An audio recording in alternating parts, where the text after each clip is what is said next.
Estamos ao vivo. Boa tarde a todas, a todos e a todes. Sejam muito bem-vindas, muito bem-vindos e muito bem-vindos a mais uma mesa do ciclo de palestras e debates Universidade em Transformação, Desafios e Potencialidades, Educação, Pesquisa e Direitos Humanos no século XXI, com perspectiva interdisciplinar. Meu nome é Maria Ribeiro e eu sou professora colaboradora Programa de Pós-Graduação em Humanidades, Direitos e Outras Legitimidades, sediado na Faculdade de Filosofia, Letras e Ciências Humanas da Universidade de São Paulo. O ciclo é uma iniciativa organizada por 4 núcleos de apoio à pesquisa da Universidade de São Paulo.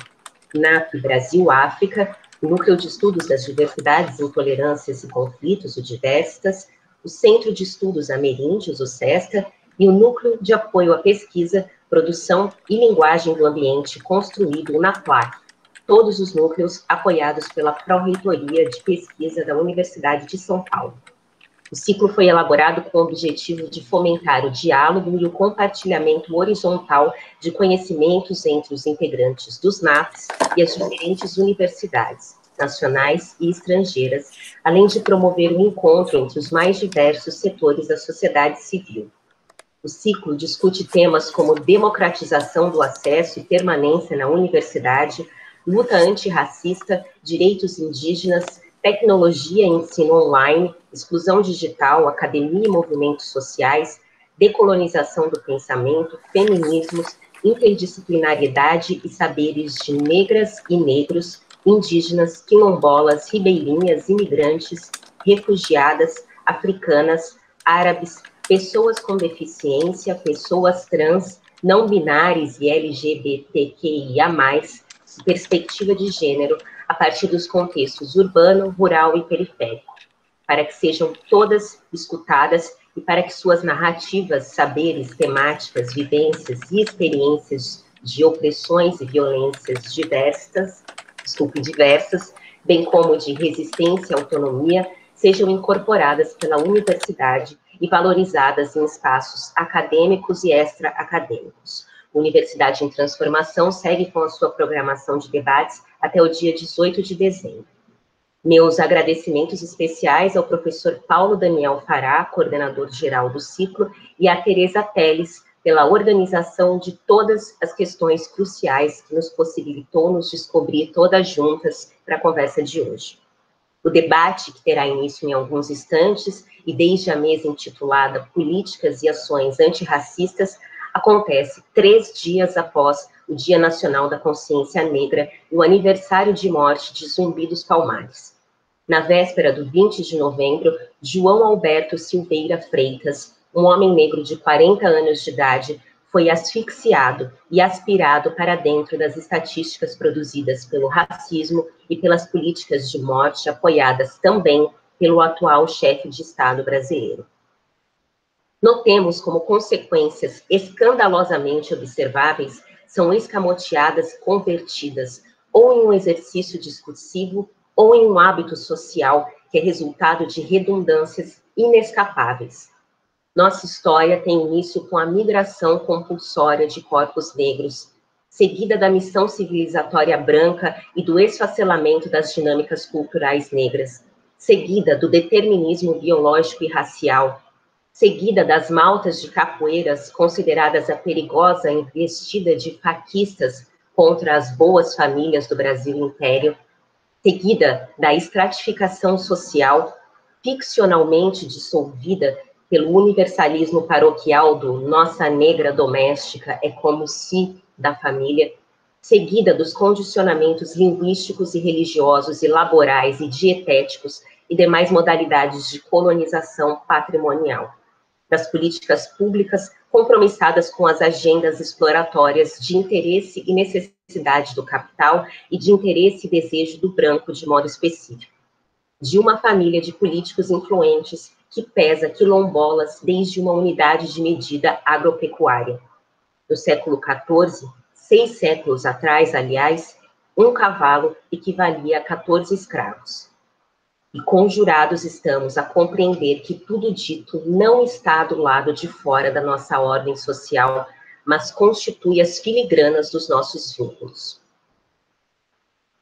As ideias de soberania e sacrifício inspiradas pela necropolítica de Achille Mbembe devem reconhecimento às circunstâncias experimentadas por pessoas negras cuja probabilidade de desaparecimento tem causas dermatológicas, e quanto mais escuras, mais excetuáveis. Nosso reconhecimento ao vultoso grupo de nascidos que, tendo sido expulsos do abrigo uterino, não raras vezes debaixo de violência obstétrica, em momento algum deixarão de enfrentar a coação, o abuso, as taxas de letalidade e a hostilidade escópica do entretenimento televisivo que se refestela no estrangulamento de cabeças pretas. Há corpos que já nascem condenados, e o modo como nascem é também um indício da proeminente catástrofe que não nos deixa um calcanhar. Ajudamos uns aos outros com nossas enxadas cognitivas e afetivas, abrindo a ciência para o fato de que nenhuma pessoa negra deveria nascer com um atestado de óbito no lugar da certidão de nascimento. Ajudamos uns aos outros ensinando aos demais que ninguém, nenhum nascido expulso do útero deve ser declarado uma ilha perdida. Ajudamos-nos uns aos outros ouvindo o que tem a dizer 3 pesquisadores das mais fundamentais para a compreensão da sociogênese do racismo. Maria Silvia Aparecida de Oliveira, Rosane Borges e Valdete Tristão, muito obrigada pela sua presença. Meg Rayara Gomes de Oliveira, coordenadora do Núcleo de Estudos Afro-Brasileiros, o NEAB, da Universidade Federal do Paraná, não pôde comparecer, mas estou certa de que haverá novas oportunidades para ouvi-la. Começamos, então, abrindo a nossa escuta e a nossa reflexão crítica para a advogada, presidente do GELE 10, o Instituto da Mulher Negra, mestranda no programa de pós-graduação em Humanidades, Direitos e Outras Legitimidades, o Diversas, conselheira seccional e presidenta da Comissão de Igualdade Racial da Ordem dos Advogados do Brasil, a OAB São Paulo. Maria Silvia Aparecida de Oliveira, estamos prontas para ouvi-la.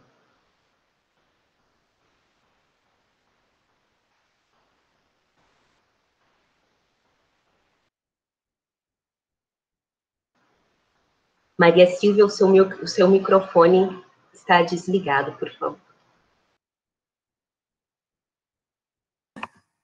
Eu disse boa noite, né? Boa noite a todas as pessoas que nos assistem. Eu agradeço o convite do programa Diverso para participar deste ciclo de debates e palestras, né? Universidade em Transformação. Foi uma surpresa para mim, né, ser convidada para uma atividade de tamanha envergadura para falar de políticas e ações antirracistas. Eu espero que eu dê conta de fazer isto. E é sempre um prazer, né, estar aqui na presença da Rosane Borges. Estou conhecendo, ainda que virtualmente, a Valdete Tristão nesse momento, mas conheço o CERT, conheço o trabalho, né, e agradecer aqui a Maria Ribeiro, e a mediação desse debate. Eu fiz, então, um pequeno rascunho, né, do que eu pensei em falar para vocês, enfim, eu penso que o debate sobre políticas educacionais e iniciativas para o acesso da população negra no ensino superior na verdade, não é um debate novo, né? Já na década de 1930, o movimento negro já apontava para a necessidade de ações afirmativas na área da educação. Lá no final da década de 90, nós temos aí iniciativas ligadas à Igreja Católica, desses cursinhos pré-vestibulares para estudantes negros, e aqui eu lembro a atuação do Padre Batista, né, e depois funda o Instituto do Negro Padre Batista, com resultados bastante satisfatórios que levaram o governo federal a criar o programa Diversidade na Universidade, apoiando e estimulando estas iniciativas. Desde 2001, algumas universidades começaram voluntariamente a adotar esses programas e políticas de ações afirmativas para promover a entrada de estudantes negros em seus cursos. o governo federal vai, então, criar políticas educacionais, como, por exemplo, o ProUni, né? Universidade para Todos, com a possibilidade de concessão de bolsas parciais ou integrais para as universidades privadas e para alunos de baixa renda, mas que ainda assim dificultavam e dificultam o ingresso e principalmente a permanência desses alunos. Já em 2012, nós temos aí o STF, né, se posicionando para a constitucionalidade das políticas de cotas raciais adotadas naquele momento pela Universidade de Brasília, com uma reserva de vagas de 20% para os estudantes negros e um pequeno número para indígenas, né? Pelo prazo de 10 anos, e aí é sancionada a lei que dispõe sobre esse ingresso nas universidades federais e nas instituições federais de ensino técnico de nível médio no Brasil. Nós sabemos que o sistema de cotas é fundamental, né, e já se comprovou que a importância das ações afirmativas representadas aí pelas cotas para a inclusão e acesso da população negra na universidade, e nós temos aqui alguns dados, né, que vão nos dizer acerca desta importância. Em 2014, nós tínhamos 1.700.000 pessoas negras, não é, nas universidades. E este número sobe para cerca de 3 milhões em 2018, uma diferença de 74,6%. Em 5 anos, pretos e pardos passaram de 22,1% para 35,8% de todo o corpo discente nas universidades. E, em 2018, as pessoas negras com ensino superior completo já somam 8 milhões de pessoas. Não obstante as políticas e ações afirmativas educacionais dos últimos anos no Brasil, que, em alguma medida, causaram uma revolução silenciosa nas universidades públicas e mudaram a cara, né, do corpo discente da universidade, nós ainda temos um longo caminho a trilhar para que a população negra esteja efetivamente representada nestes espaços, para além do corpo discente, e para que sejam efetivamente inseridas nesses espaços de poder e decisão, e o mercado de trabalho é um dos maiores gargalos nesse sentido. E aí nós temos que a universidade também um espaço, né, de atividade laboral. Dados divulgados em dezembro de 2019 informam que nesta universidade, na Universidade de São Paulo, apenas 1,8% dos 5.655 docentes se define como pardo e 0,3% como pretos. Só um único educador indígena. E 20 unidades da Universidade de São Paulo, não há um só professor que se declare pertencente a este grupo, né, que representam aí 37,5% da população do estado de São Paulo.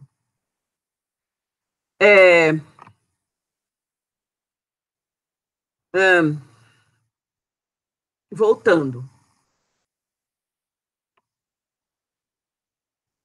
Pioneira entre as instituições de ensino superior na adesão ao sistema de cotas raciais, a Universidade de Brasília, com quase metade de alunas e alunos negros e negras, não é?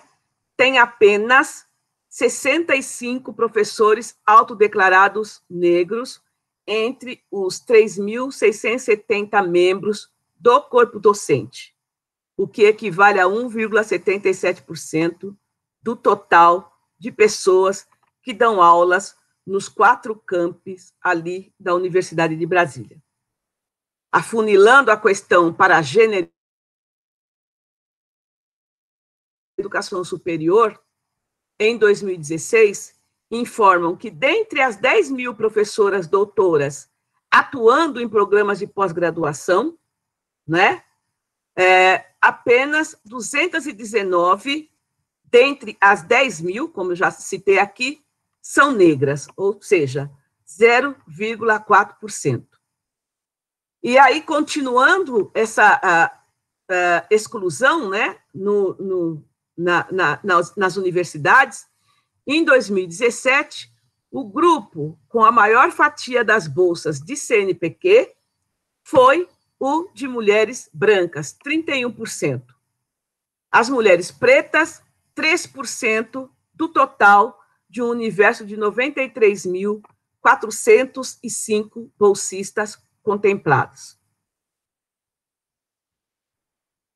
Eu creio que essa pequena síntese, né, sobre as políticas e ações afirmativas educacionais e a participação de negros e negras nas universidades nos ajudam a pensar a necessidade de que essas ações antirracistas devem ser muito alargadas.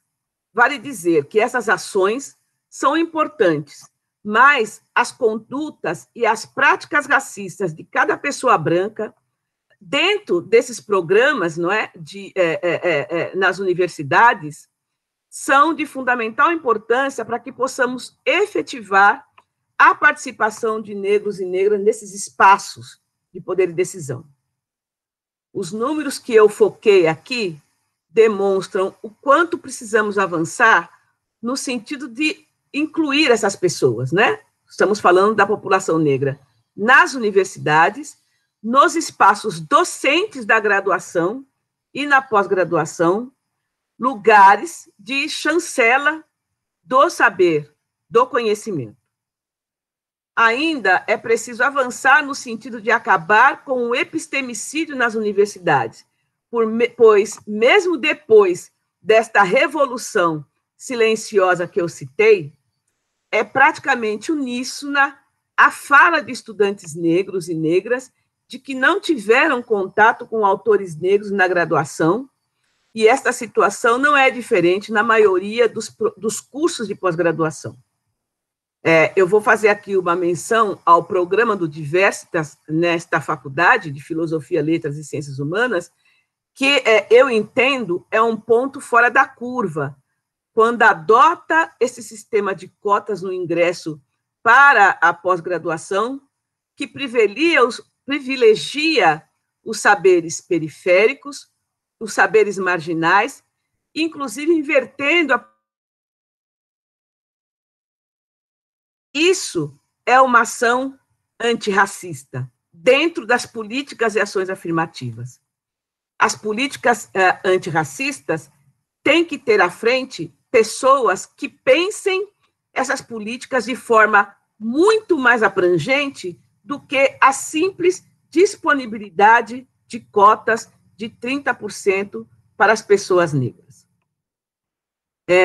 E já terminando, neste momento de extremo acirramento em relação às temáticas raciais, corroboradas pelo governo federal, e aí a Maria Ribeiro, em sua fala, já nos lembrou aqui que no último final de semana, o vice-presidente do país negou a existência do racismo no Brasil após um homem negro ser brutalmente espancado até a morte, e o presidente da República, aquele que a gente não deve dizer o nome, em discurso no G20, diz que tensões entre raças no Brasil são importadas e alheias à nossa história, trazendo aí, né, requentando a falácia da democracia racial. Neste momento, mais do que nunca, é necessário que as pessoas, instituições que se dizem antirracistas, pratiquem o que discursam. É preciso, como nos ensina a doutora Lia Weiner, que seja dada a materialidade cotidiana para a luta antirracista.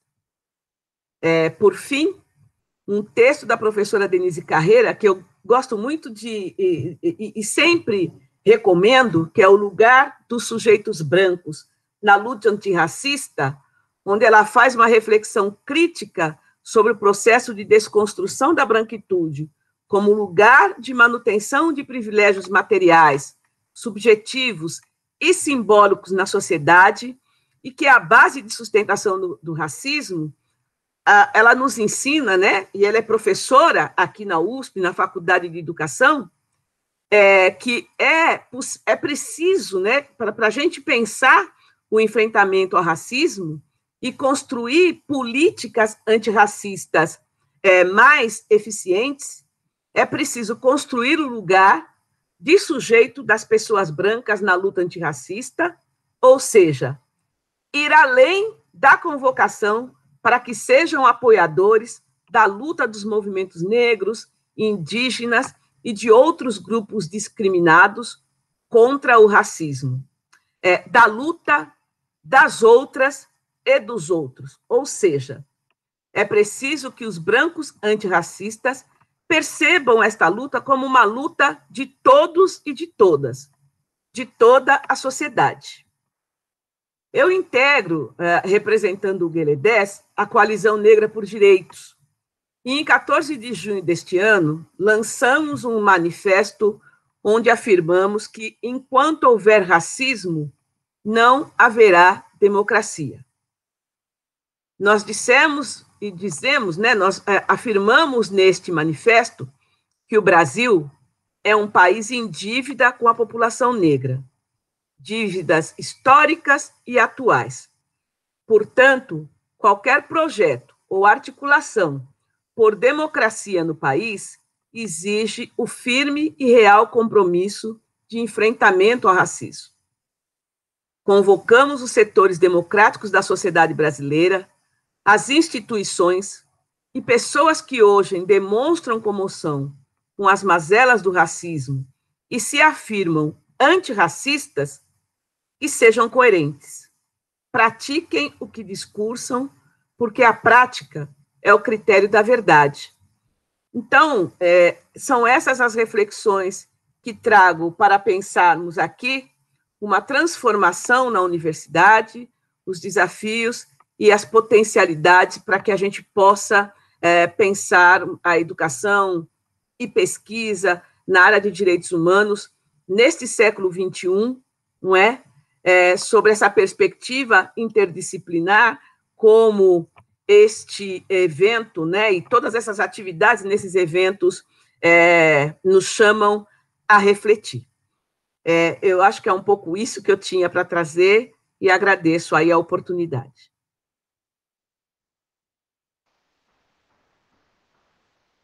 Muito obrigada, Maria Silvia, é sempre um prazer e uma honra ouvi-la.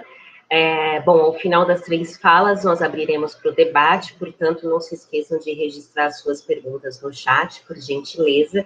E, sem demora, eu apresento a nossa próxima convidada, jornalista, doutora em Ciências da Comunicação, professora e pesquisadora do Colabor, da ECA USP, integrante da comunidade Reinventando a Educação. Ela é articulista da Carta Capital Digital, do blog da editora Boitempo e do site Jornalistas Livres.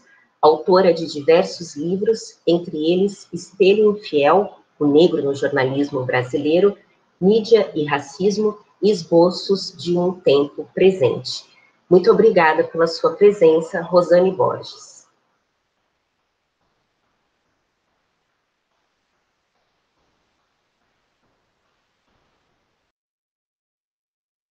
O microfone está desligado, Rosane. Pronto, liguei. Eu começava agradecendo a Maria, né, e ao Divestas, né, pelo convite, pela lembrança de estar numa mesa, acho que tão necessária, né, embora a gente venha discutindo esse tempo, essa discussão há um tempo, né, mas se a gente está repetindo e reiterando é porque ela, de fato, é necessária, né? No âmbito de um programa que vem fazendo ações importantíssimas para a gente realmente ter uma universidade plural. Eu acho que a Maria Silva ela já deu a régua e o compasso dessa discussão, fez uma abordagem geral, fundamentada, importante, né, que coloca a universidade num papel central para a gente pensar a emancipação, para a gente pensar o país, para a gente pensar a nação. E esse caminho se dá pela participação efetiva de negros e negras nas universidades, né? Seja no corpo docente, seja no corpo discente. Então, minha fala eu vou muito também na linha do que Maria Silvia disse, lembrando dois pensadores, né?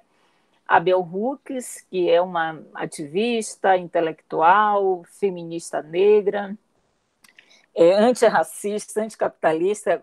O jeito que a Bell Hooks se apresenta é um texto, né? Um parágrafo. Ela começa anticapitalista, antirracista, então ela é tudo isso mesmo.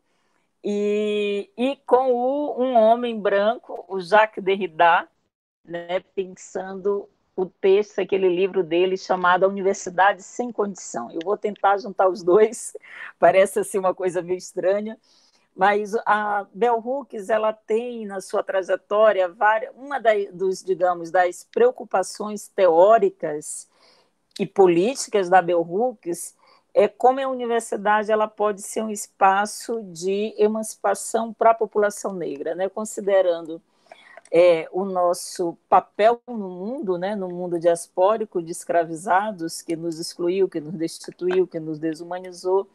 E aí ela vai dizer que, ao mesmo tempo que a universidade esse papel, ela deve ser algo fundamental para a nossa emancipação, mas também ela é o ambiente no qual a gente pode ter a nossa emancipação subtraída, a nossa dignidade subtraída.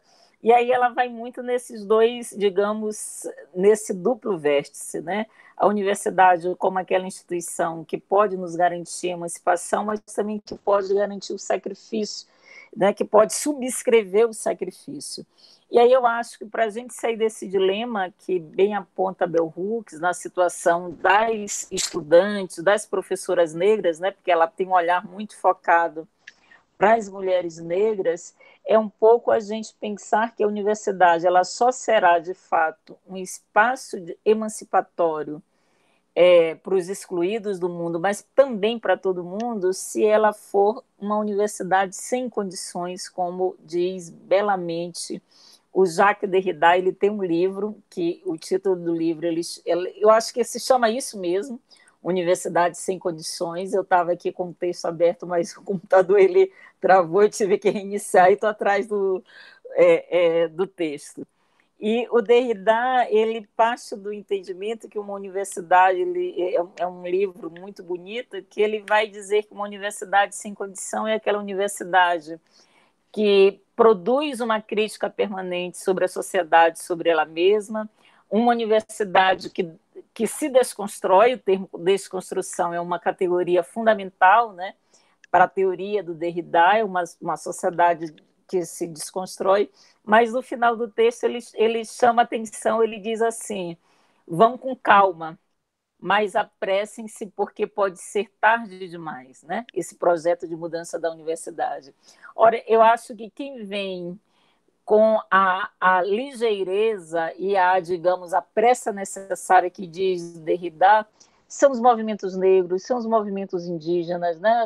Os povos originários que vêm desde muito tempo dizendo que as bases, né, que constituíram a nossa universidade são bases que contraditoriamente dizem o que deveria ser uma universidade, né? A partir do que o Jacques Derrida ensina nesse texto que a Bell Hooks nos diz, ou seja, o que a gente, ao longo da nossa história, a gente concebe como esse lugar, né, universal, né, que hoje a gente fala que deveria ser pluriversal, é um lugar que, na verdade, primeiro parte de uma perspectiva monocultural do saber, é um lugar que não pensa corporeidades outras, e quando a gente está falando de corporeidades, a gente está falando de corpo, sim, o corpo biológico, mas é um corpo biológico que e também é um corpus cultural, então corporeidade é a junção tanto do corpo biológico quanto do corpo cultural, e foi um ambiente, considerando, levando em conta o que a Berruque disse, que em nome disso foi soterrando saberes fundamentais para que ela pudesse realmente ser chamada de universidade com maiúsculo. Portanto, quando a Silva ela nos mostra aí o esquadrinhamento da ausência ou da presença minoritária de pessoas negras, a Silva aponta para a gente que a universidade ela é menos universidade. Porque, conceitualmente, do ponto de vista, se a gente for rigorosa nos conceitos, a universidade ela supõe, repito, pluralidade, ela supõe saberes plurais, ela supõe mentalidades que pensam diferente, que coexistem no mesmo espaço, ela supõe arranjos, né, a partir de vários paradigmas e metodologias. Portanto, quando a gente deixa de fora, né, paradigmas fundamentais, corporeidades fundamentais, a gente está, na verdade, apontando esse problema congênito de base da universidade. Então, a gente teria de partir de uma crítica dizer que a universidade ela é racista, ela é tudo isso, ela é homofóbica, ela é transfóbica, ela é tudo isso, mas ela não é universidade, né? Essa universidade ela não é universidade. Então, eu acho que um pouco pensar, eu acho que a gente sempre diz que nós fazemos a crítica qualificada, nós, mulheres e homens negros, não é porque nós somos mais iluminados, os mais inteligentes, eu acho que algumas de nós até somos isso, mas vejam, é a partir da dimensão racial negra no Brasil que a gente expõe, digamos assim, o projeto inacabado da universidade na sua acepção filosófico-política.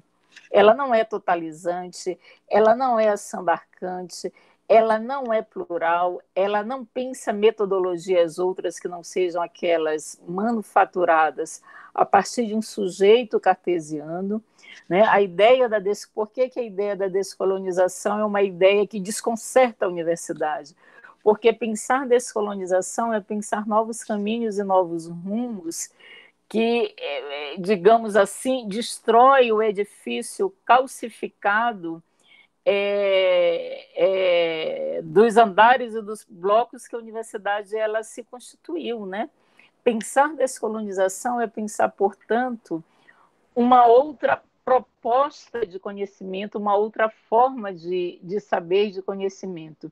E aí eu venho muito insistindo, não só porque trabalho com comunicação e com a imagem, que a ideia da descolonização do olhar, né? A gente fala muito em descolonização do pensamento, mas a descolonização do olhar é importante porque esse sujeito cartesiano que pensa longo existe, a ele também corresponde um sujeito que olha a cena do mundo e organiza a cena do mundo.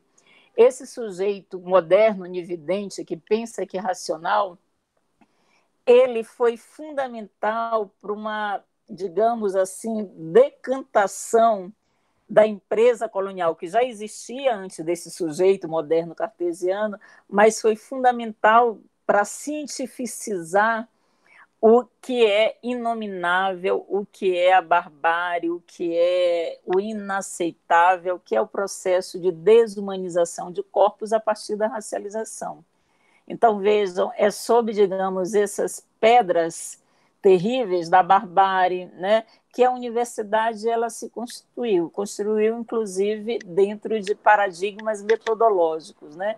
Eu acho que a fenomenologia ela flerta um pouco com uma possibilidade de questionar esse paradigma desse sujeito que pensa e logo existe, que organiza a cena do mundo, porque o Merleau-Ponty ele vai chamar atenção, ele vai dizer o seguinte: olha, a ciência ela quer muito conhecer as coisas, mas ela se recusa a habitar as coisas. Né? A ciência ocidental, a ciência moderna. E foi essa ciência que quis muito conhecer as coisas, mas recusando a participar da vida das coisas, foi ela que fez, por exemplo, de corpos negros mercadorias de olhares. A empresa da escravidão contou com o olhar de um outro que diz que o outro, né, contou com o olhar de um hegemônico, que dizia que esse outro ele era apto para ser escravizado pelos dentes, pelo corpo, pela composição física e etc. Ou seja, a gente tem aí, do ponto de vista de metodologias e de métodos, um procedimento, né, de definição do humano que vai muito definir procedimentos metodológicos nas nossas ciências sociais, por exemplo. Não é à toa que Lombroso, até pouco tempo, na verdade, até hoje, ele é mais do que um fantasma, né? Ele opera na nossa justiça brasileira, vide aquele caso de Curitiba, né, da juíza, é uma reedição, digamos, lombrosiana, mas a gente tem toda essa arquitetura de uma ciência excludente, colonizada, racista, que vai dando as bases para as metodologias nas ciências humanas, nas ciências sociais e nas ciências em geral. Então, eu acho que quando a gente fala de políticas antirracistas e políticas afirmativas, a gente traz num pacote só discussões pontuais, reivindicações necessárias, como bem a Maria Silva apontou. É preciso que nós estejamos numericamente representados, mas não é porque a gente quer estar nas universidades. O outro tema da representação é fundamental, eu venho insistindo. Por que a representação é fundamental? Porque é pela representação que eu sei o que é hegemônico no mundo. E a universidade ela é uma forma de produzir hegemonias, né, do que é elite, do que é o conhecimento, do que é, inclusive, a beleza, do que é o saber, né, do que é a intelectualidade. Então, eu acho que a gente tem, a partir de todos esses debates, essas discussões, uma possibilidade ímpar, e aí eu volto a parabenizar o Diversitas, porque o que está em causa, né, o debate das políticas antirracistas, né, das políticas afirmativas, primeiro, é um debate profundo sobre a reconfiguração do conceito de universidade, né, se a gente revisitar o Jacques Derrida, Bell Hooks, tantos outros pensadores e pensadoras negras, né, de pensar ciência, né, com Guerreiro Ramos, enfim, a gente tem aí a Sueli Carneiro, de pensar filosofia, de pensar poder, mas, e aí eu acho que esse pacote completo que a dimensão racial traz para a universidade digamos assim, um pacote que vem perturbando muito, né? Aquela coisa, né? A universidade ela não sabe nem com que roupa, né? Ela não tem roupa, né, por hora para enfrentar esse debate, mas eu acho que a gente vem pressionando, exigindo alguns resultados, eles são positivos, né? A gente teve com as cotas no período do governo Lula uma mudança socio-racial no ambiente das universidades públicas, isso teve uma pequena regressão nos últimos anos, mas eu acho que a gente está aí dando alguns passos fundamentais, efetivos, para pensar do ponto de vista estrutural, do ponto de vista abrangente, que, de fato, uma universidade ela só será uma universidade sem condição quando, como bem diz Jacques Derrida, quando ela for uma universidade, né, que se abra para pensar a crítica, a desconstrução com todas e todas que constrói um mundo e, portanto, são aptos para pensar e intervir nesse mundo.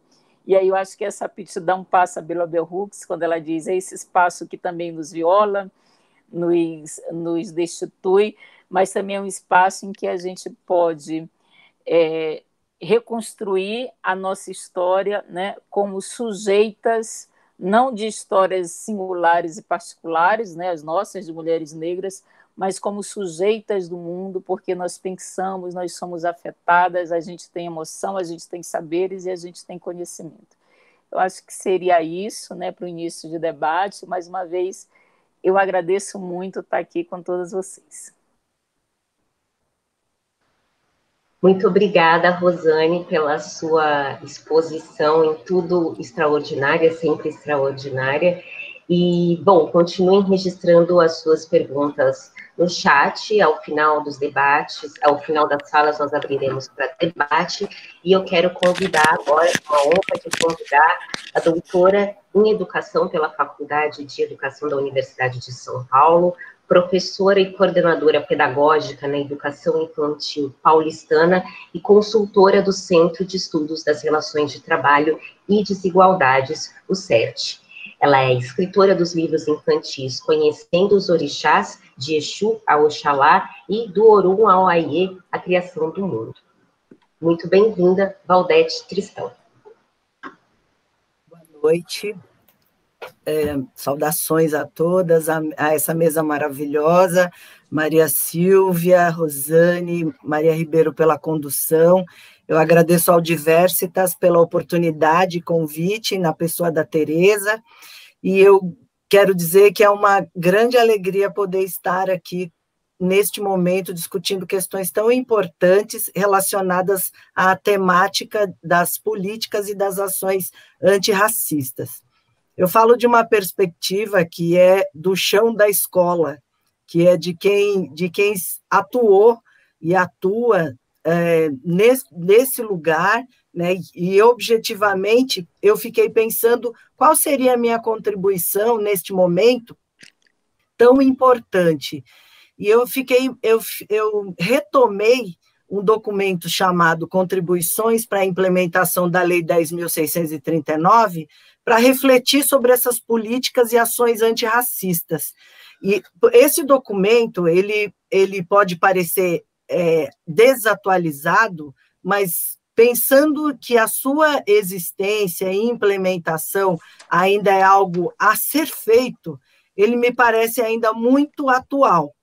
Esse documento foi elaborado a partir do Plano Nacional de Implementação das Diretrizes Curriculares Nacionais para a Educação das Relações Raciais e para o ensino de História e Cultura Africana e Brasileira, e afro-brasileira, por um grupo de trabalho interministerial que foi instituído em 2008, quer dizer, 5 anos depois de que a Lei 10.639 tinha sido promulgada para alterar a Lei de Diretrizes e Bases da Educação Nacional.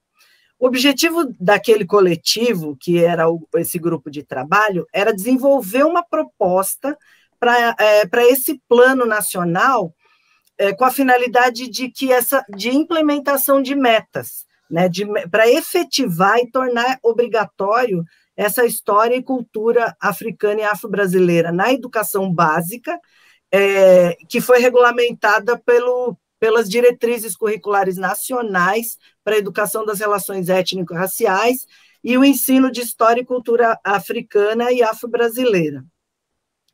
Esse documento, na verdade, ele tinha um destino, que era o MEC, né, porque como formulador e executor de políticas no âmbito federal, ele também tem, né?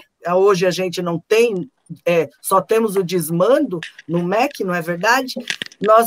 Ele seria um documento indutor de políticas municipais, estaduais, e por essa razão, também um documento colaborativo para esses entes federados. Eu estou fazendo todo esse preâmbulo porque eu quero chegar de verdade nos 6 eixos que orientam a construção desse documento, né? Esse documento, acho que é importante dizer que, para além da coordenação da SECAD na época, da Unesco, ele teve também participações importantes, né, como os pesquisadores, né, da educação superior, né, o INEP estava envolvido também, a CADARA, né, que é a Comissão Técnica Nacional de Diversidade para Assuntos Relacionados à Educação de Afro-Brasileiros, e também muitos representantes e instituições da sociedade civil.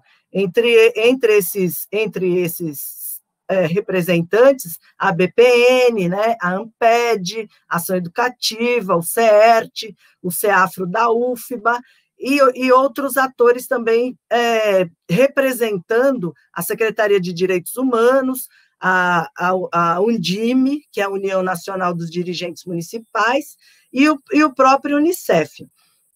Então, a proposta desse plano era organizar, então, eixos estratégicos, né, com um conjunto de metas e a sinalização de ações também, que seriam desenvolvidas por diferentes atores envolvidos no MEC e responsáveis pelo seu desenvolvimento também.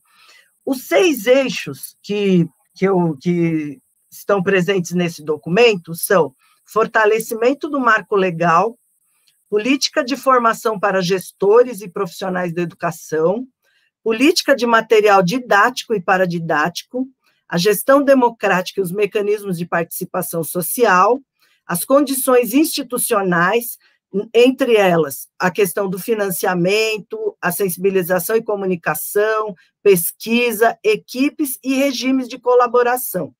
E a questão também da avaliação e do monitoramento. A minha intenção é passar muito rapidamente por esses eixos e entrar especificamente na questão da política de formação para gestores e profissionais de educação, porque aí entra a responsabilidade da universidade. Entrando, então, portanto, primeiro no fortalecimento do marco legal, né, a Constituição Federal, as leis de diretrizes e bases, o parecer 3, que fala especificamente das diretrizes curriculares para a educação, das relações étnico-raciais, a Declaração de Direitos Humanos, né, todos esses documentos, em especial também a Conferência Mundial contra o Racismo e Discriminação Racial, Xenofobia e Intolerância Correlatas de Durban, de 2001, todos esses eram parâmetros legais e compromissos que revelam compromissos internacionais assumidos pelo Estado brasileiro referente a um comprometimento com o enfrentamento das desigualdades raciais na educação. Em relação às políticas de formação para os gestores, há nesse documento uma orientação específica que traz a necessidade de mudanças na política de formação inicial e continuada dos profissionais que atuam na educação, e obviamente, os gestores. Né? Eu fiz, né, o meu doutorado na Universidade de São Paulo, na Faculdade de Educação, e no ano de 2016, quando eu acompanhava uma disciplina enquanto monitora, eu tive a grata surpresa, a infeliz surpresa, de saber que naquele ano de 2016, os estudantes que estavam concluindo o curso de pedagogia na maior universidade da América Latina ainda não tinham entrado em contato com esses conhecimentos que preconizam a educação das relações étnico-raciais e a história e cultura de africanos e afro-brasileiros. Hoje existe uma disciplina que se chama Cultura e Educação Afro-Brasileira e Indígena, cujo professor entrou no ano de 2017 através de um concurso. Então, vejam, 2017, neste documento que tem o compromisso de indicar como as universidades devem, então, formar os seus novos professores. Esta não era uma premissa, não era uma existência na maior universidade da América Latina, no curso de educação, na Faculdade de Educação, que forma profissionais para atuar desde a educação infantil até o final do ensino fundamental 2, né? Esses professores, então, sairiam naquele ano de 2016 sem ter o conhecimento da legislação, sem ter o conhecimento do quanto a lei da influência e da alteração da LDB. Por quê? O que eu penso pensando nessa questão da política de formação de gestores? que estes conhecimentos deveriam estar atrelados e fazer parte de toda a formação desses futuros profissionais da educação. E, portanto, constar como importantes e compromisso de todos os profissionais, de todos os professores envolvidos na formação desses futuros educadores. E essa não era a realidade. E essa formação, né, essa política de formação, ela deveria, então, deveria garantir que os profissionais, os futuros profissionais, estivessem habilitados para compreendê-la do ponto de vista da dinâmica sociocultural da sociedade brasileira e como parte das condições de vida dos alunos. Porque qual é a realidade? É uma tendência de hierarquização dos grupos humanos. É isso que é o acesso que as crianças têm, crianças e jovens, na educação básica. E o compromisso desta política de formação de professores deveria, então, objetivar a construção de representações sociais positivas, de forma que as diferentes origens culturais da nossa população fossem consideradas um valor, né? E ao mesmo tempo, que um ambiente escolar que promovesse a diversidade fosse considerado e existisse de forma criativa e superadora e transformadora na superação dos preconceitos e discriminações étnico-raciais, de acordo com o que prescreve o próprio parecer. Então, veja, no ensino superior, as disciplinas e atividades curriculares,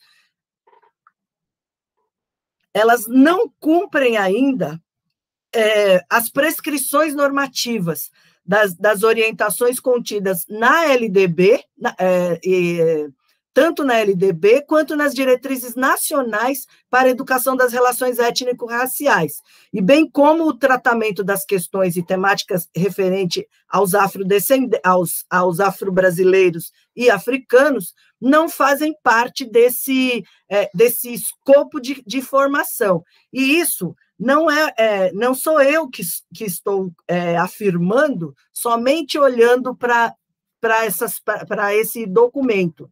Eu estou afirmando isso em relação ao contato que nós temos com os profissionais da educação, com os profissionais formados na universidade, não só na Universidade de São Paulo, e que não tem na sua formação básica o suficiente, né, toda uma formação que permita que eles considerem nos seus fazeres as contribuições dos povos africanos e afro-brasileiros e o compromisso com o tratamento das relações étnico-raciais.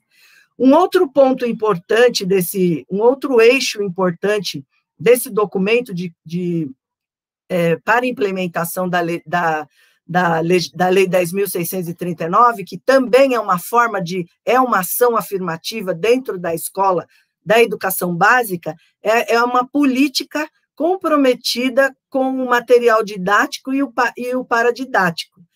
As pesquisas sobre esses livros, os livros didáticos, os paradidáticos, eles mostram que,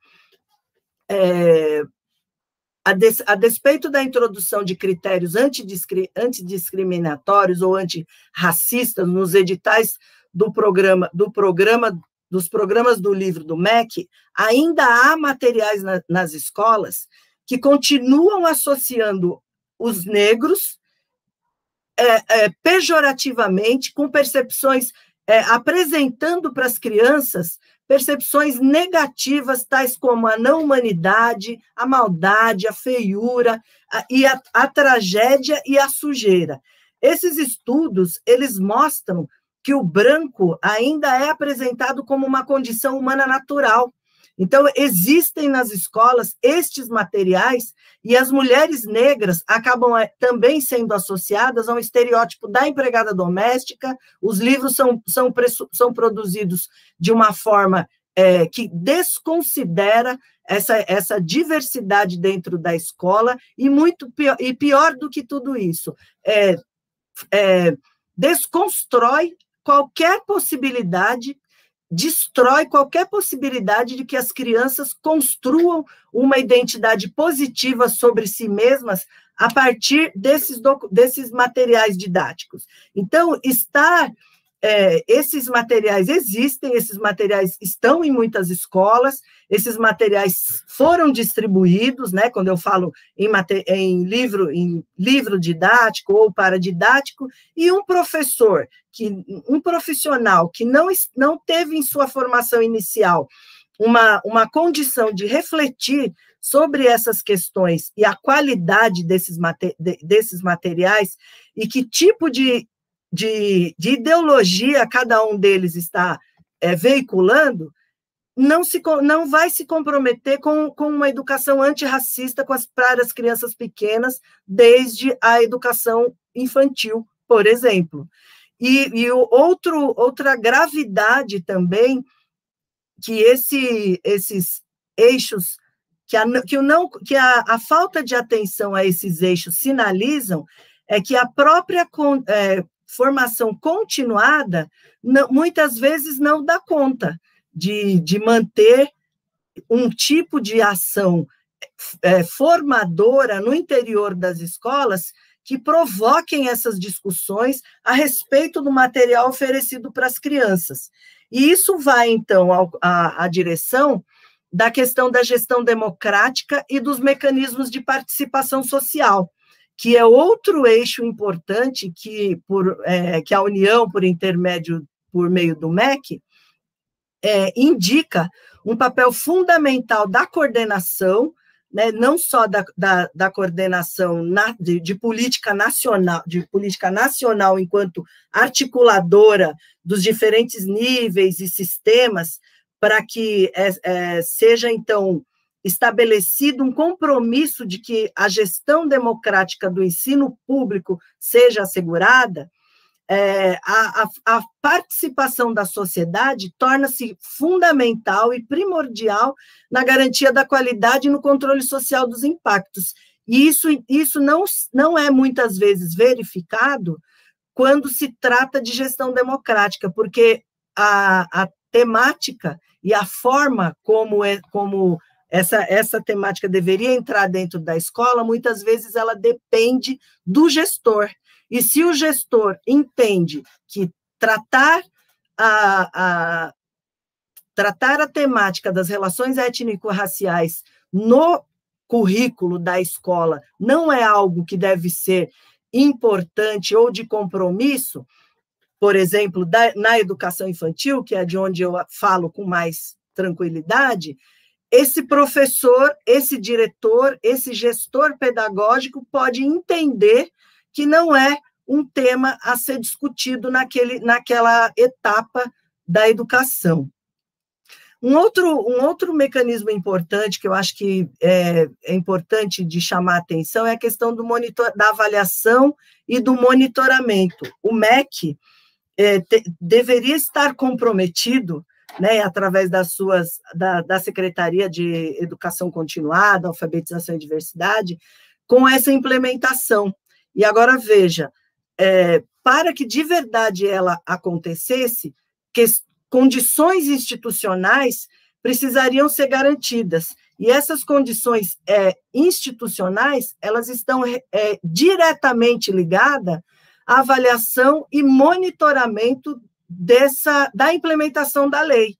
E a implementação da lei ainda não é uma realidade como muitos querem ainda afirmar. Nós temos conhecimento, especialmente até por o prêmio Educar para a Igualdade Racial, que é uma forma que o CERT encontrou desde o ano de 2002, antes mesmo que a Lei 10.639 existisse e modificasse a LDB, o Prêmio Educar para a Igualdade Racial, depois também incorporando a questão do gênero na sua última edição, ele, como parte do programa de educação do CERT, ele tinha como compromisso dar visibilidade né, mapear as práticas escolares voltadas para o tratamento da temática racial. A primeira versão, em 2002, fez com que a gente conseguisse identificar, difundir, reconhecer e apoiar práticas pedagógicas e de gestão, todas vinculadas a essa temática, na perspectiva de garantia de uma educação de qualidade para todos e que, de fato, estivesse comprometida com o combate ao racismo e a valorização da diversidade étnico-racial. Agora, o que nós também observamos? Que quando o gestor não está comprometido, essa ação dentro das escolas, em especial a educação básica, ou até mesmo o ensino médio, ela acontece de forma pontual ou de forma singular e com comprometimento mínimo, ou seja, ela não se institucionaliza. E o fato de não se institucionalizar uma política pública, no caso, comprometida com a temática da igualdade racial e de gênero, nós não podemos garantir que as crianças estejam de verdade acessando um direito que é conhecer a história e cultura dos povos que a grande maioria da população brasileira é descendente. Nós não estamos garantindo para as crianças que elas tenham acesso a um conhecimento que é patrimonial, que é imaterial, e com certeza, não só patrimônio nosso e de todos os brasileiros. Quando nós pensamos também e falamos sobre esse direito não garantido, nós estamos falando também que, no âmbito da escola, a ideia de política educacional igualitária, ela não se assenta somente nos conteúdos e práticas pedagógicas, mas, em grande medida, ela está vinculada aos professores, aos funcionários, aos familiares e comunidades do entorno das instituições, de todas elas. E esse é um exercício ainda não realizado, é um exercício e uma tarefa ainda por fazer, e que começa lá na formação dos professores, inicial, na universidade, e que muitas vezes não está garantida na formação continuada, que deveria ser de responsabilidade das secretarias de educação, sejam elas estaduais ou municipais, e da própria organização pedagógica da instituição.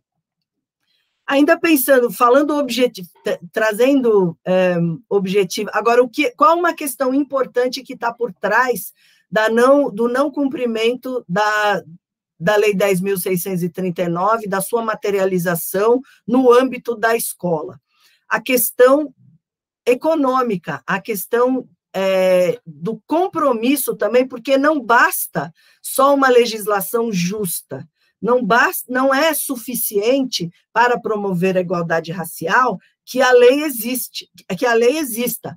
A lei, ela somente será eficaz para produzir mudanças na realidade e, de fato, resultar em ações concretas nas diferentes instâncias, e no caso da escola, se ela se comprometer com as mudanças, né? Se de fato a escola se indague, né, se pergunte o tempo todo, através dos seus professores, dos seus gestores, como a problematização e as relações de poder têm colaborado ou existem para que esses discursos se fundam e aconteçam dentro da escola, não é? Então, em se tratando da educação infantil, cabe ressaltar que as diretrizes curriculares nacionais para a educação infantil, ela especifica que as diferentes culturas devem ser observadas na organização de propostas pedagógicas nesta etapa da educação básica, e especificamente no artigo 7º e o inciso 5, fica assegurado para todas as crianças o rompimento das relações de dominação diversas, inclusive as étnico-raciais, como citada no documento, na elaboração das propostas pedagógicas para as crianças de 0 a 5 anos. Então, veja, eu estou apontando com isso que ainda existe um mito de que na educação infantil seria um lugar isento de discriminação racial, de preconceito racial, e que, portanto, essa preocupação lá em cima, com os professores que vão atuar com a infância, com os professores que vão atuar com a pequena, com a educação, com o ensino fundamental, esta preocupação não deveria acontecer. Então, veja, ensinar as crianças a apreciar os seus corpos negros, bem como outros modos de vestir, de ser e de estar no mundo, de arrumar os seus cabelos, nos leva a pensar que as experiências vividas na infância produzem, de algum modo, efeitos, né? Com certeza produzem efeitos, porque as pesquisas comprovam isso, naquilo que somos. Então, se um profissional que na sua educação básica, na sua educação inicial, não está sendo preparado para tratar as crianças, saber que as questões raciais estão presentes naquela instituição desde o berçário, uma problematização possível é a forma como essas crianças serão afetadas nos múltiplos modos em que elas serão enxergadas por esses adultos profissionais que lá na sua formação inicial não foram formados para pensar sobre o que falam dos bebês negros na sala, se tocam esses bebês, se emocionam ou se aborrecem com a presença e com os corpos desses bebês, se eles pensam como eles se sentem quando atendem uma criança na hora de trocar fraldas, uma criança negra, na hora de trocar as fraldas ou de limpar o seu nariz. Então, veja, como é que alguém que não reconhece nas imagens expostas nas paredes, não pode se reconhecer nas imagens das paredes desta escola ou nos brinquedos disponíveis na sala, se esse profissional não tem essa atenção, o que será das relações que eles vai estabelecer com essas crianças? Então, veja, políticas antirracistas, elas não começam na universidade, não é? Ações antirracistas, elas deveriam começar na universidade, através das suas políticas, mas desenhadas de uma forma que cheguem até as crianças, até aquelas que serão atendidas por esses profissionais formados nos cursos de educação, nos cursos de pedagogia. Acho que eu vou parando por aqui, para a gente poder começar o debate.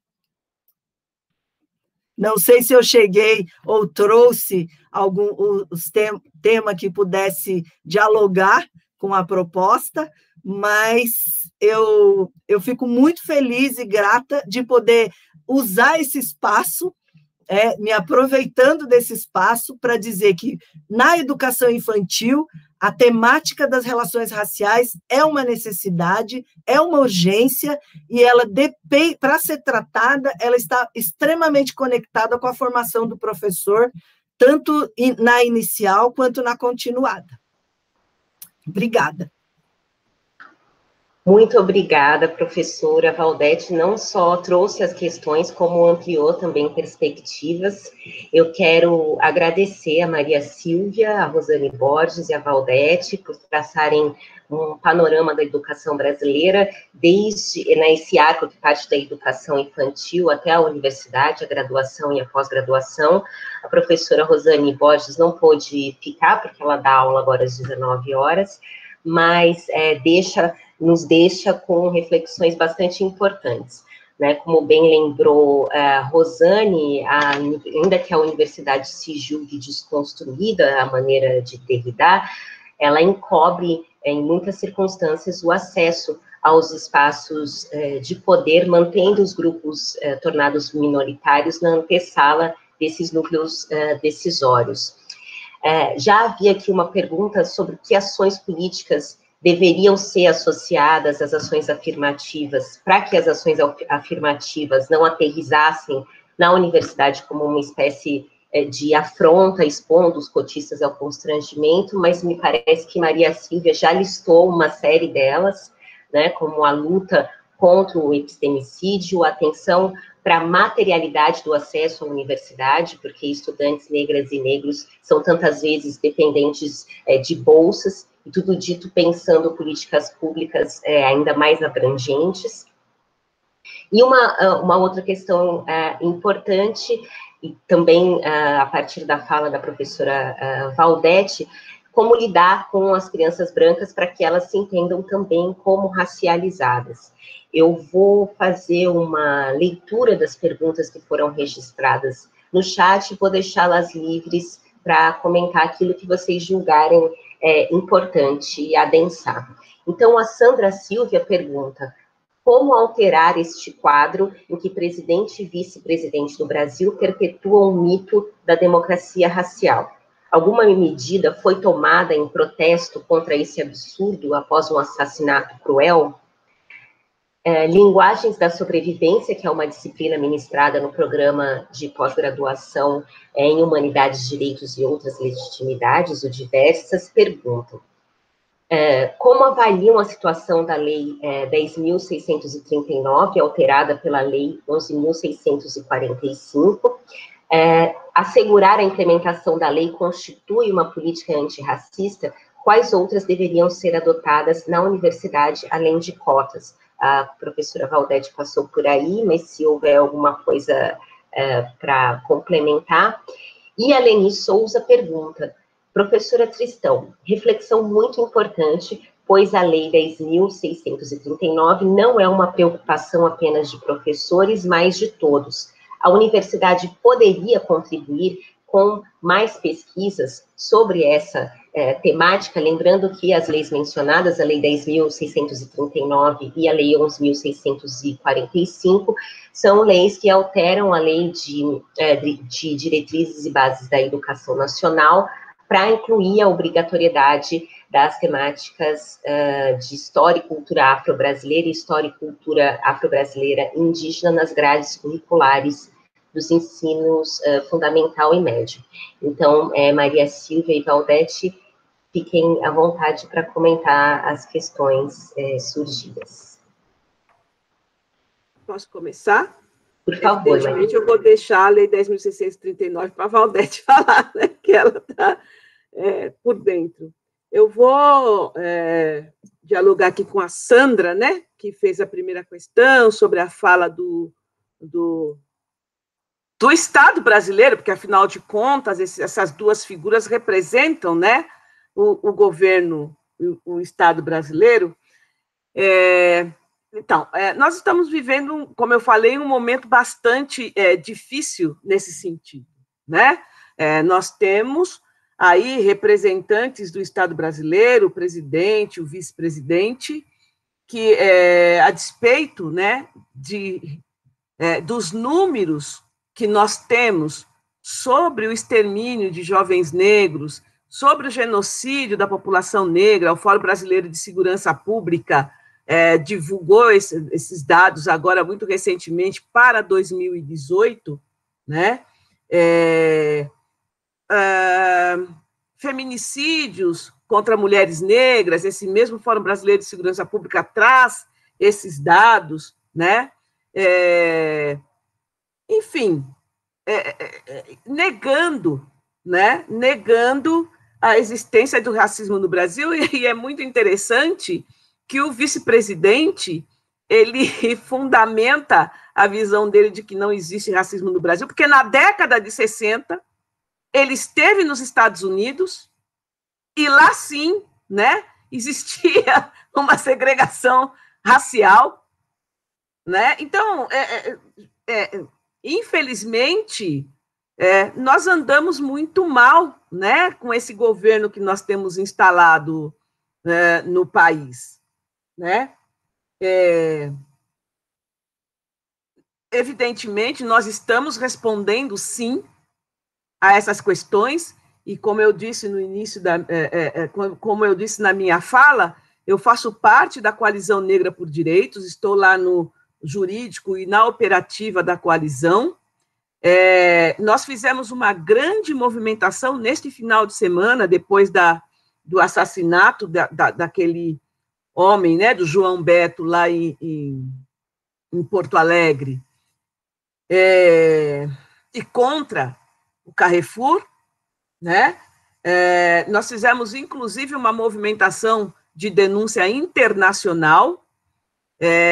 O Black Lives Matter aderiu à nossa manifestação, fez live nos Estados Unidos, nós repercutimos o acontecido aqui para a Europa, enfim, e hoje, né, nós tivemos informações de que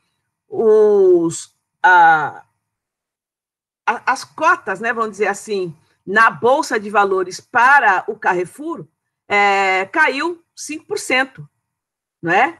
Então, é muito a partir desta movimentação de denunciarmos, tá, esse estado de coisas aqui no Brasil, né? Então, estamos, sim, tomando medidas e denunciando essa barbárie que nós estamos presenciando, né?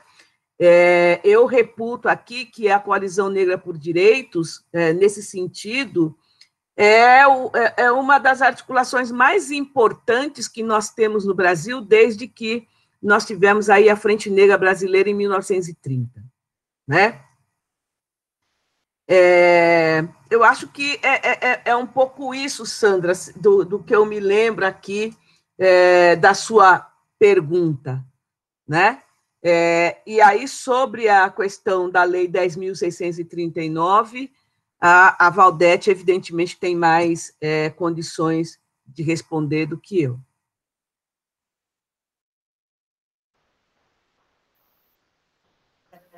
Então, eu tenho duas perguntas dois comentários que eu gostaria de fazer, que eu acho muito interessante, né?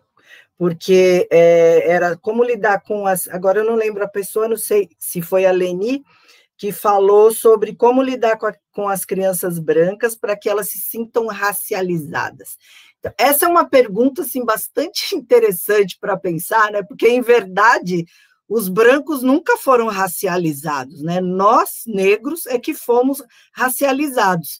Então, ela tem a ver, pensar num espaço, inclusive, né, hoje em dia, dizer para as pessoas que elas são brancas, né, parece que leva um susto, né? Porque eles nunca foram acostumados a essa racialização. Então, nós, negros, nós, pessoas negras, somos descendentes de povos trazidos para o Brasil escravizados. Mas as pessoas brancas nunca pararam para pensar que, se nós somos essas pessoas, eles são as pessoas descendentes dos escravizadores. E isso é algo que tem chocado quando a gente entra em contato com essa realidade. É esta a realidade. E para pensar em políticas afirmativas, em políticas de promoção da igualdade racial, é preciso enfrentar essa desigualdade histórica a qual o povo negro sempre foi sujeito.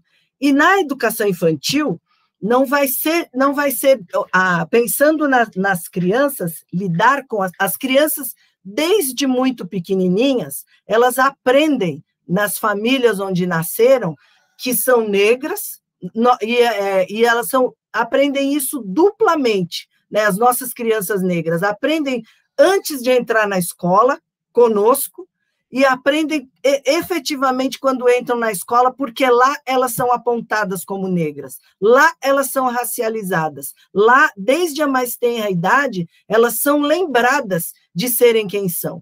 Agora, veja, como essa lembrança acontece, como essa lembrança vai acontecer, de que forma essa lembrança vai acontecer.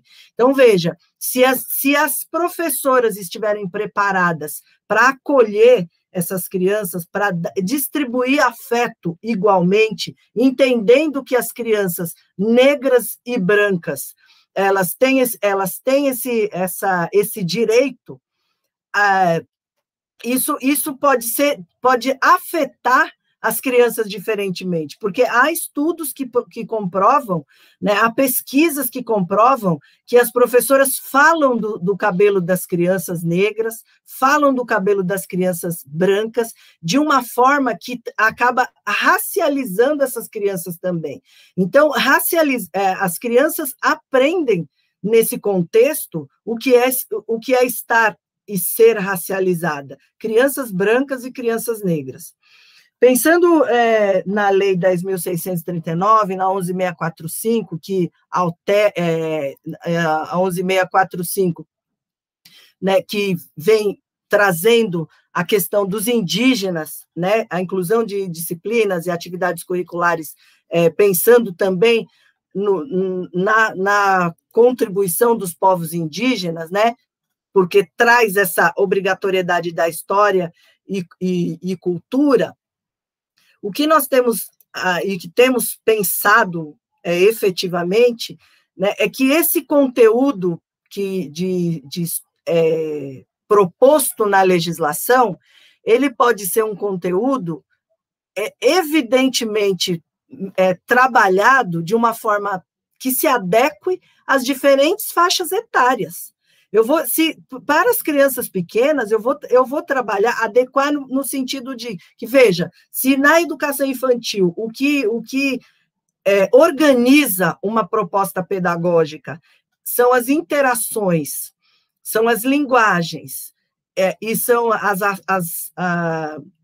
as culturas presentes, as diferentes culturas, para as crianças eu vou trabalhar de uma forma em que os livros infantis apresentem para essas crianças, por exemplo, personagens negros em condição, em situação de destaque das suas potencialidades, das suas características de forma positiva. Então, a beleza dos cabelos, a beleza dos seus corpos, a beleza da cor da sua pele, a beleza da sua religiosidade, a beleza da sua cultura material, demonstrada através dos instrumentos musicais que compõem essa nossa história. Então, todas essas formas são formas de trazer para dentro da escola, para dentro do ambiente educacional, uma equidade naquilo que não existia.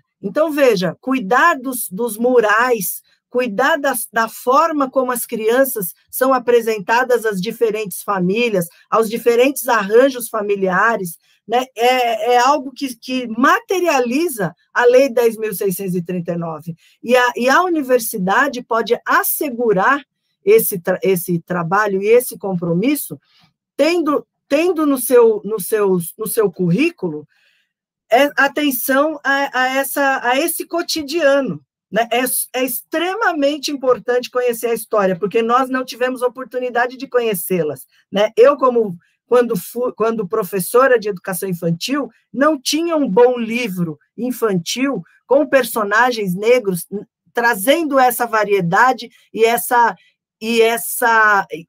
valoração ao povo negro. Né? Então, esse cuidado e esse trato com o material que vai ser selecionado, com os instrumentos musicais, com as paredes da instituição educacional infantil, né, é algo que deve ser atenção na formação dos professores. As práticas e metodologias que conduzem os estágios nos cursos de formação de professores devem estar comprometidos com essa ação e com esse compromisso.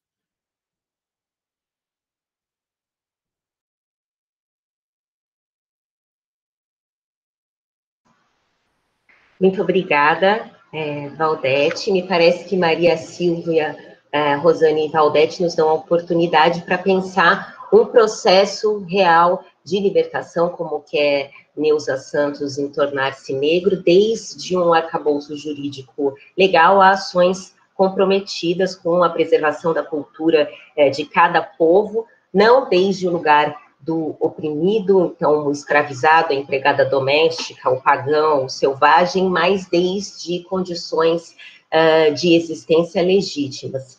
O Diversas faz uma pergunta para a professora Valdete, que eu quero estender também para a professora Maria Silvia. Então, Diversas diz, queria pedir para a Valdete falar um pouco como os seus livros infantis contribuem para pensar o respeito às religiões de matrizes africanas, também como uma ação antirracista.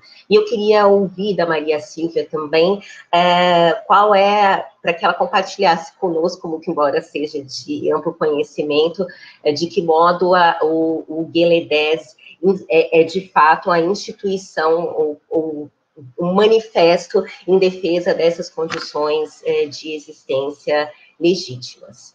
Então, fiquem à vontade para comentar. Bom,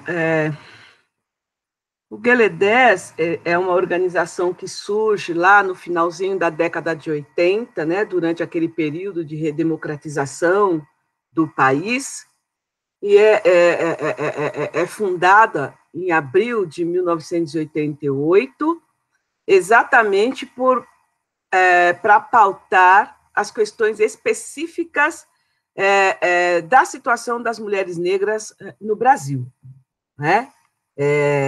As fundadoras do GLE10, e aí a cofundadora, a Sueli Carneiro, atuavam no movimento negro, né? Atuavam no movimento feminista, mas tanto em um quanto o outro tinha dificuldade para debater, né, de que forma poderíamos melhorar e incluir as mulheres negras nesse debate sobre a questão de direitos humanos, e nós sabemos que as mulheres negras estão aí na base da pirâmide e o quanto importante fazer essa discussão, né?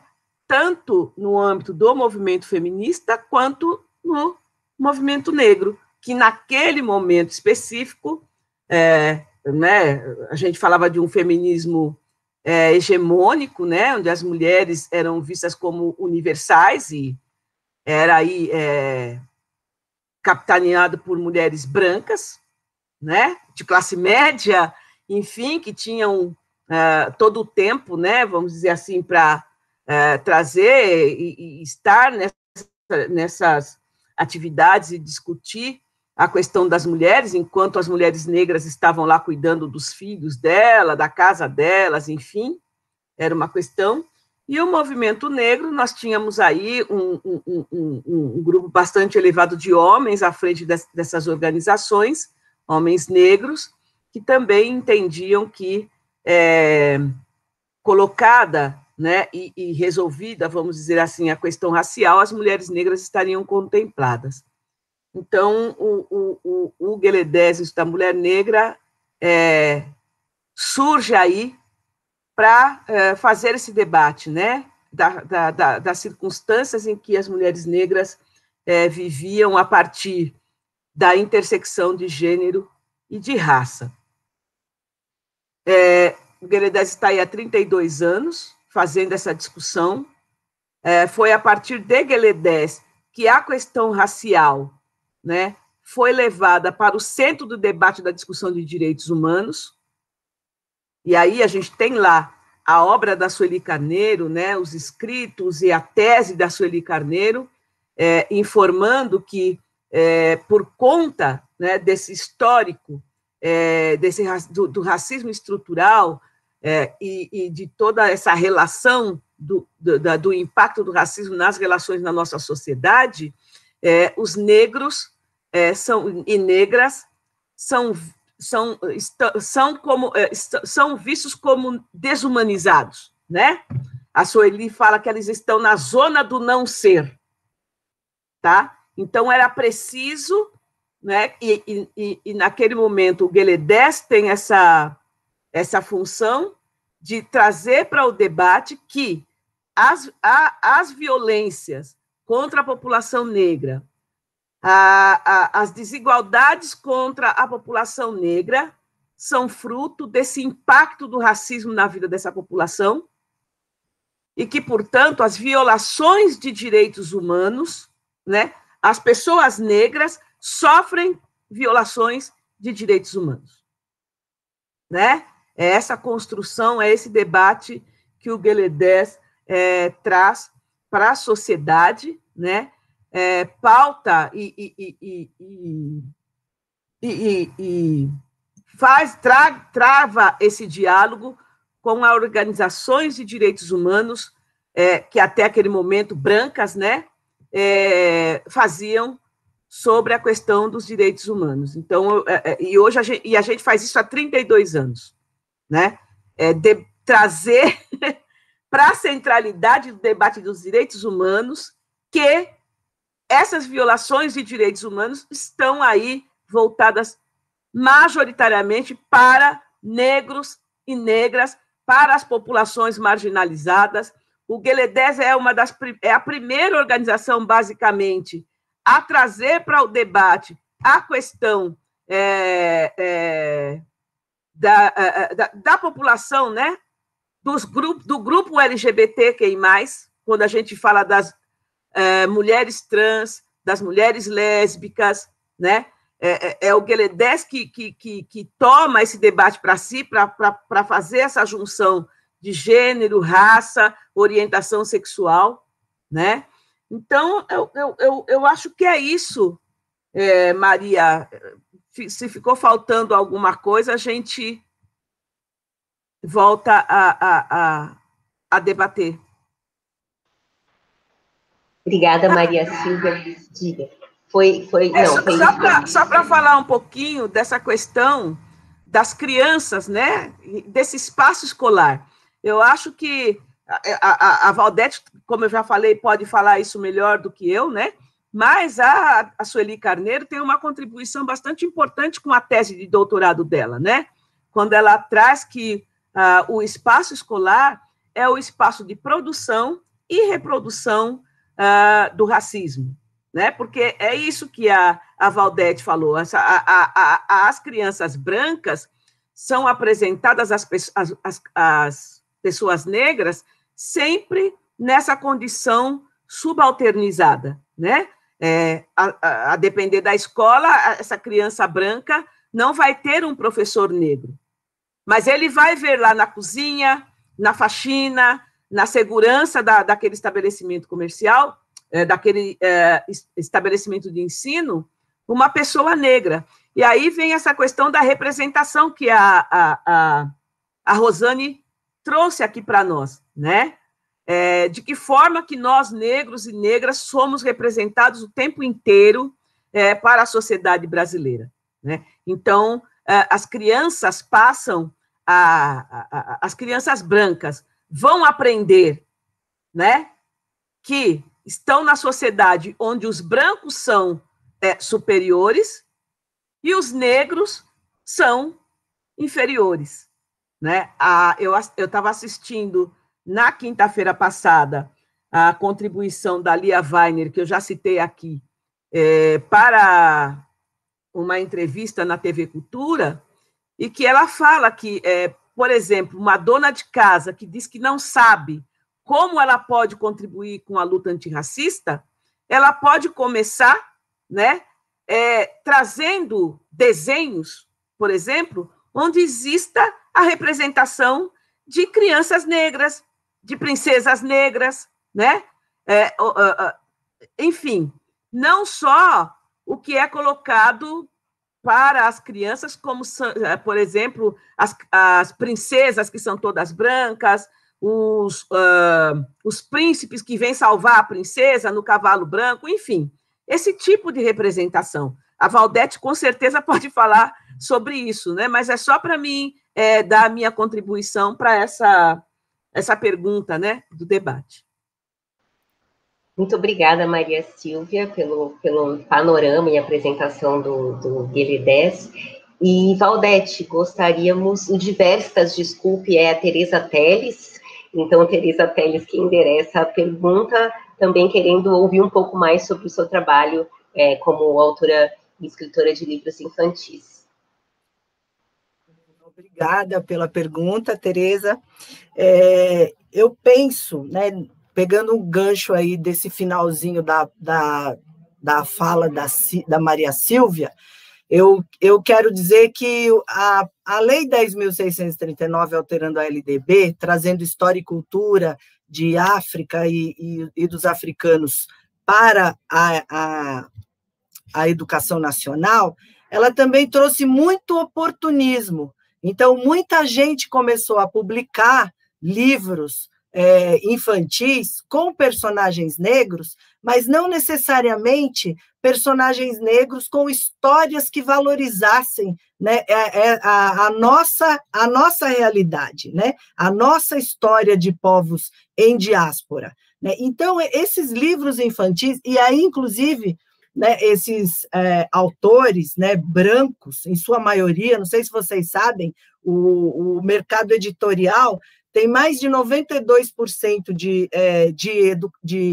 autores brancos produzindo, e os escritores negros e ilustradores negros são essa minúscula parcela para chegar no 100%. Então, e sem contar, esse momento que nós estamos vivendo tem potencializado a nossa existência. Né? Então, as grandes editoras, né, estão estendendo o tapete vermelho para algumas pessoas negras, mas essa não é uma realidade.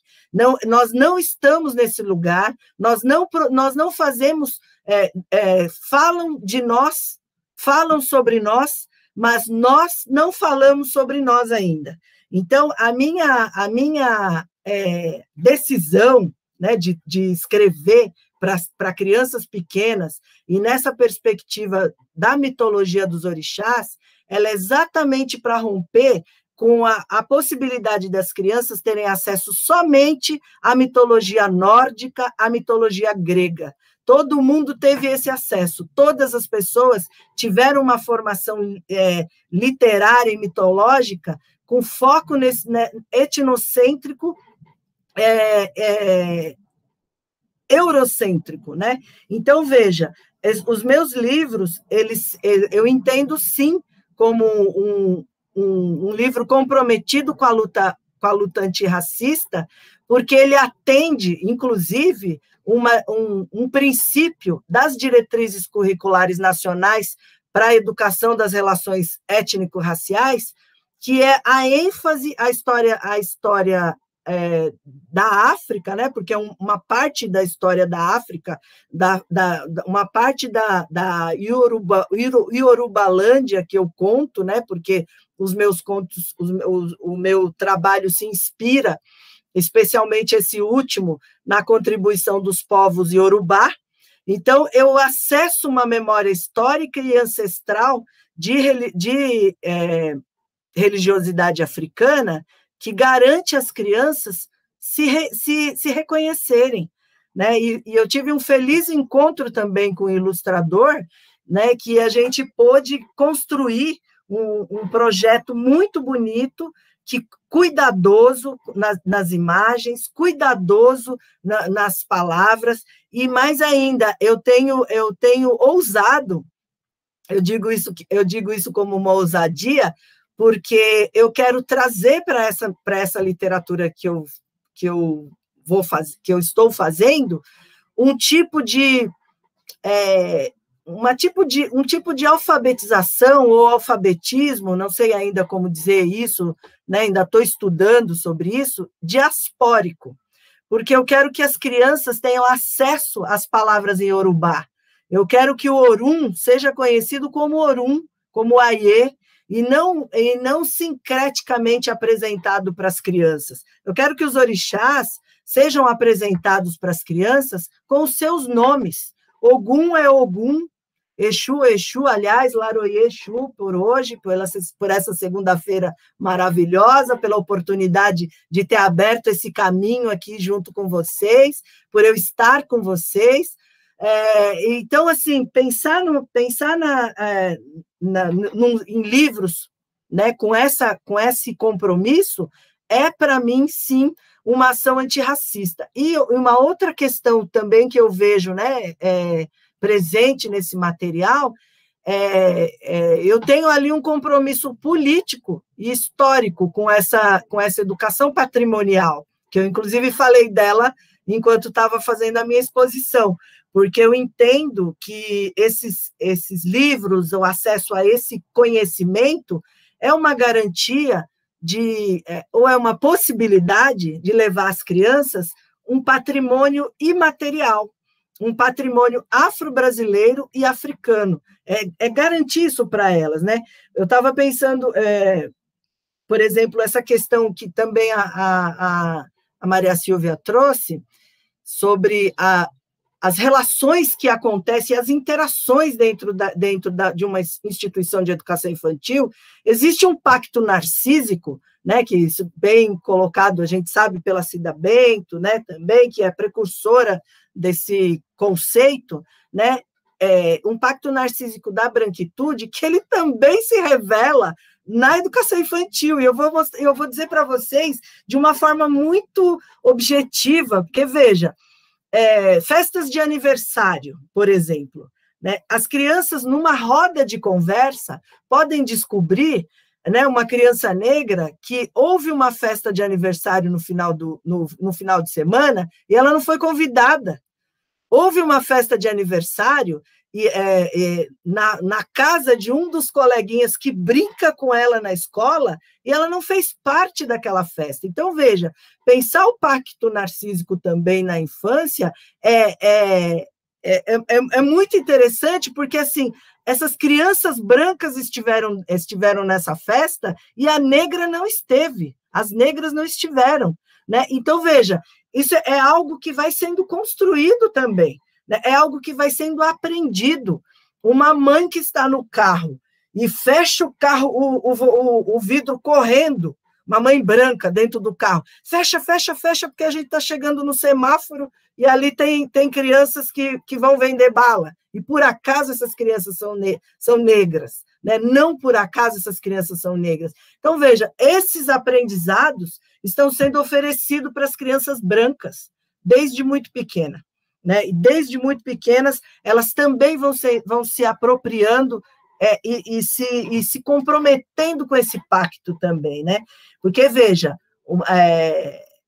ela topa brincar com a criança branca na escola, mas ela não vai, né, crescendo um pouquinho, brigar com a avó para levar essa mesma criança branca para brincar de tarde na casa dela, né? Então, a questão da representatividade, que também a Maria Silvia chamou a atenção, veja, é comum uma grande maioria de profissionais, agora, né, uma relativa, dentro das escolas públicas, mas esta não é a realidade das escolas privadas, né, das escolas particulares. A gente está vendo aí os movimentos, né, de alguns grupos e escolas privadas, mas eu já vou até aqui colocar a minha preocupação, porque não basta colocar crianças negras lá dentro da escola privada. Em primeiro lugar, eu defendo a escola pública. Então, eu defendo que a escola pública deveria ser de qualidade para atender todas as crianças. Mas já que a escola privada existe e ela quer se comprometer com ações antirracistas, ela também tem que ser muito cuidadosa nesse ponto para não transformar essas crianças negras lá em totens, né? Para não transformar essas crianças negras no único negro da escola, para não transformar, porque para garantir que essas crianças estejam lá, porque veja, uma criança que mora na Zona Leste e vai estudar na Zona Sul ou na Zona Oeste, tudo tem que ser pensado, porque não basta botar para dentro. A mesma coisa eu penso em relação às ações afirmativas na universidade. Não basta garantir só o acesso, é preciso garantir a permanência. E na permanência, desde a educação infantil, a gente fala, né, nós que somos da infância, estudiosos, pesquisadores da infância, daqui a pouco nós vamos ter que pensar em política de ação afirmativa para a criança negra na infância, nas instituições públicas, creches e pré-escolas. Porque, assim, nós temos que pensar no acesso, no caso, voltando para a escola privada, tem que pensar na alimentação, tem que pensar no que essa criança vai fazer no contraturno. Ué, ela vai ser admitida na casa dos coleguinhas brancos para brincar de tarde? Para brincar depois da escola? Ou ela vai voltar para a casa dela lá na Zona Leste? Né? Então, é isso também que tem que ser pensado. E ainda correndo o risco dessa criancinha virar a criancinha de estimação, né? Dentro da escola, para não falar outra. Que é isso, né? Verdade, Maria Silvia. Muito obrigada, Valdete e Maria Silvia. Eu quero dizer e admitir que eu estou extremamente emocionada de me ver na mesma mesa de debate, né, com vocês três mulheres absolutamente incríveis e que fazem parte do meu livramento racial. Então, eu não podia abrir mão desse meu momento de tietagem, que, na verdade, é uma demonstração de respeito pelo trabalho que vocês têm feito ao longo de todos esses anos. Nós estamos caminhando para os minutos finais, mas há uma série de perguntas. Não vou transferir a responsabilidade para que vocês respondam todas as perguntas, mas vou ler para que vocês possam sentir a temperatura daquilo que acontece no chat, respondam aquilo que julgarem crucial ou mais importante, e também façam, por favor, as suas considerações finais, entendendo que seriam necessárias pelo menos 4, 5, 6 meses, dias inteiros, para poder aprender tudo aquilo que vocês têm a nos ensinar. Muito obrigada. Então, faço as perguntas. Mara Rosane Goulart pergunta: um episódio que vem ao encontro da minha observação, que é o descaso com a cultura negra, é a indicação do Sérgio Camargo para chefiar a Fundação Palmares. Como agir diante disso?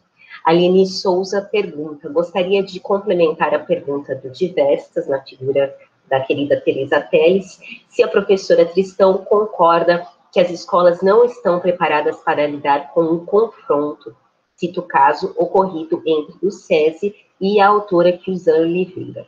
Repassando... não, essa é uma fala da moderação. Então, por favor, as respostas e as considerações finais.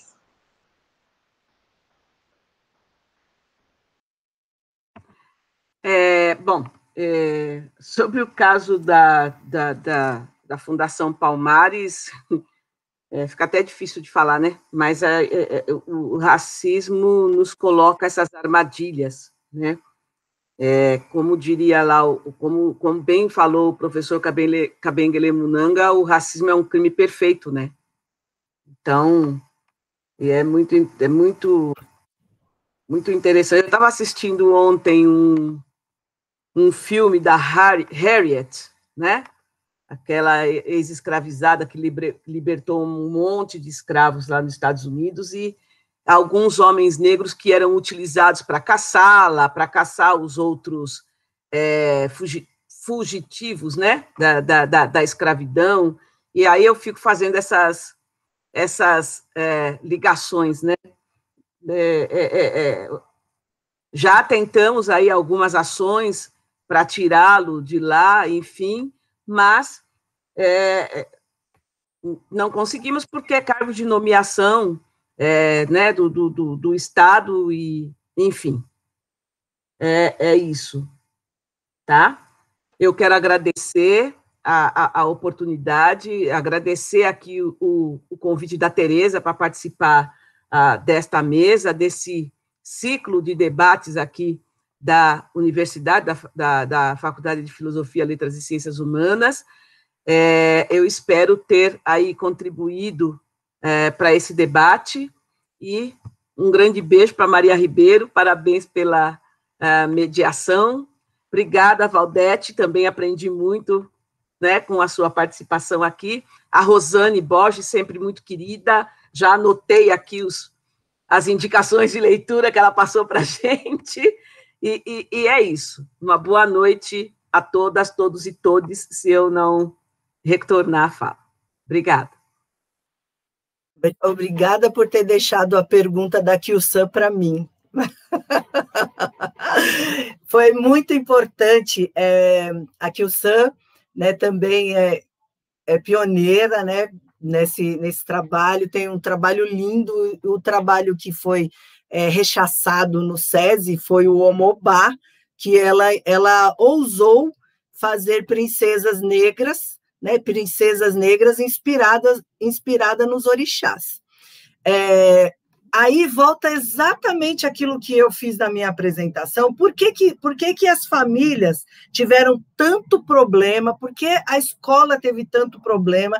Porque a escola não tem o hábito de envolver a comunidade.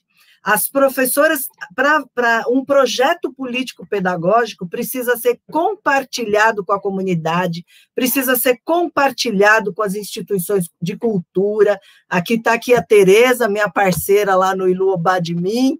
A gente tem muito para contribuir com as escolas, a gente tem muito para construir parcerias que vão fazer com que a comunidade compreenda aquilo. Então, veja, o meu livro, eu falo de orixá nos meus livros, né? De Exu a Oxalá é uma apresentação de todos eles, né? Numa perspectiva que não é de religião, é numa perspectiva de garantia da religiosidade, daquilo que nos é sagrado, daquilo que é sagrado para um povo, daquilo que é sagrado para uma nação. E quando falo do Orun Awaiei, que conto a criação do mundo na perspectiva dos povos iorubá, eu trago esta possibilidade de conhecimento para as pessoas. Só que trabalhar livros que fogem de um clássico aí, que eu não posso dizer o nome, mas muito conhecido entre nós na educação infantil, que fala de um coelho e de uma menina, vou só dizer isso. Este livro não problematiza e não traz essas possibilidades de encontro e de reflexões. Então, veja, dentro de uma direção de que as crianças negras podem construir uma falsa ideia de inferioridade e as brancas uma falsa ideia de superioridade, porque elas não se veem representadas, garantir para as crianças esse acesso deve ser um compromisso. Mas veja, somente quem saiu da formação inicial com essa certeza e quem continua tendo isso lá na formação continuada, junto com uma gestão democrática que garante que a diversidade esteja presente, é que vai levar um conteúdo como esse e vai enfrentar no sentido de problematizar, de apresentar e de fazer da comunidade sua parceira, e não o seu algoz, que foi o que, infelizmente, aconteceu com a querida Kyu-san, quando a escola utilizou esse livro. Bem, atendendo ao pedido da Maria Ribeiro, eu agradeço a oportunidade imensa, eu agradeço as trocas, né? A gente sabe que o Orun é a nossa casa e o Aiê é o lugar das trocas. Então, a gente vem aqui para trocar, a gente está aqui em circularidade, né? Nós entendemos que é um círculo, né? Nós estamos, não é à toa que a gente faz o xirê em círculo, não é? Então, eu agradeço imensamente a oportunidade das trocas com a Maria Silvia, com a Rosane, com a Maria Ribeiro, e a oportunidade que a Tereza me ofereceu de conhecer mulheres tão grandiosas, tão poderosas, e que me oportunizaram essa noite e esse encontro. Boa noite a todas, todes e todos. E eu já corri aqui no site de busca aqui para comprar os seus livros para meus netos. Já está tudo reservado aqui. Muito bom. Obrigada pelo carinho. Bom, muito, muito obrigada a esse círculo de mulheres. Muito obrigada, Maria Silvia, Rosane Borges, Valdete Tristão, e nos vemos no próximo encontro. Até a próxima.